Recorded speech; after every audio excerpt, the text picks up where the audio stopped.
జగన్ సర్కార్ ప్రకృతి విధ్వంసం చేస్తే తాము ప్రకృతిని రక్షిస్తున్నామన్నారు ఏపీ సీఎం చంద్రబాబు నాయుడు. చెట్లు పెంచని వారికి గాలి పీల్చే హక్కు లేదు అన్నారు.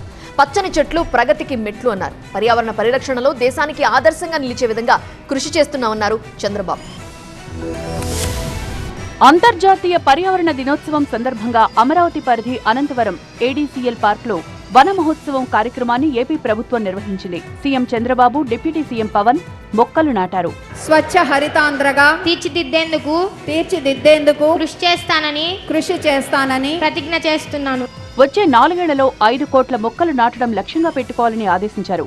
4 సంవత్సరాల్లో మన రాష్ట్రంలో 37% గ్రీన్ కవర్ రావాల్సి ఉందన్నారు.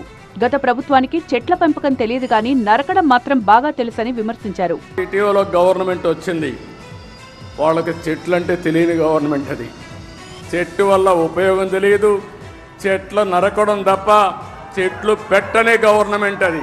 ఎక్కడన్నా ముఖ్యమంత్రి హెలికాప్టర్లో పోతా ఉంటే కింద నుండే చెట్లన్నీ ఎగిరిపోతాయి. ఈరోజు నేను వస్తున్నా, మా ఉప ముఖ్యమంత్రి వస్తున్నాడు. ఎక్కడైనా ఒక్క చెట్టు నరుకుతున్నావా తమ్ముళ్ళు, చెల్లెమ్మలు, మీరే చెప్పమని మిమ్మల్ని అందరిని అడుగుతున్నా.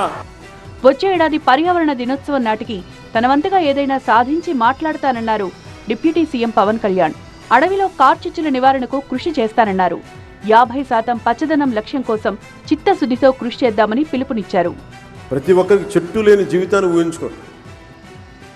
ఇదివరకు మనం పెరిగేటప్పుడు ఒక 30 సంవత్సరాల క్రితం ఎవరన్నా మా ఇంటికి వెళ్ళాలి అంటే అక్కడ పెద్ద మర్రి చెట్టు ఉంటుంది. ఆ మర్రి చెట్టు నుంచి కుడి చేతిలోకి వెళ్తే ఇది దారి ఉంటుంది. ఎవరిని ఇల్లు ఫ్రెండ్ ఇల్లు తెలియాలంటే ఎలారా మీ ఇంటికి రావడం అంటే మా ఇంటి ముందు గోరింటాకు చెట్టు ఉంటుంది. ఇట్లాంటివన్నీ పోయినాయి. అసలు చెట్టే ఆనవాళ్ళు అయ్యేది. అలాంటి చెట్లని మనం సంరక్షించుకోవడం మానేస్తాం. సింగపూర్, రష్యా, చైనా తరహాలో రాజధాని ప్రాంతాల్లో మొక్కలు పెంచడం ద్వారా అమరావతిని బ్లూ గ్రీన్ నేచర్గా మార్చడమే లక్ష్యంగా ప్రభుత్వం ముందుకు వెళ్తోంది. రాష్ట్రంలో అన్ని ప్రాంతాల కన్నా అమరావతిలో 2-3 డిగ్రీల ఉష్ణోగ్రత తక్కువ ఉండేలా ప్రభుత్వం ప్రణాళిక రూపొందించింది.